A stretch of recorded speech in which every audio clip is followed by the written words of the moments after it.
பயிர்களுக்கு குறைஞ்சபட்ச ஆதார விலை, விவசாய கடன் தள்ளுபடி, விவசாயிகளுக்கு ஓய்வூதியம், விவசாயிகள் மீது பதியப்பட்ட வழக்குகளை ரத்து செய்ய வேண்டும், மின்சார சட்டத்திருத்த மசோதாவை ரத்து செய்ய வேண்டும்.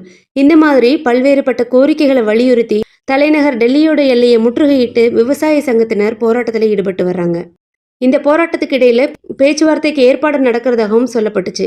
ஆனா இதுவரைக்கும் பேச்சுவார்த்தை தொடர்பான அழைப்பு எதுவும் தங்களுக்கு வரலன்னு ஜக்ஜித் சிங் அவர்கள் தெரிவித்துள்ளார்.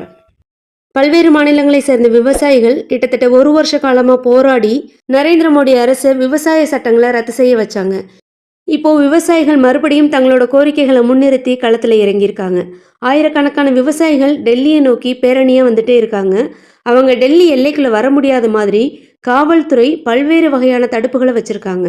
குறிப்பா ஹரியானா, பஞ்சாப் எல்லையில பேரணியா வந்த விவசாயிகள் மீது காவல்துறை கண்ணீர் புகை குண்டுகளை வீசியிருக்காங்க.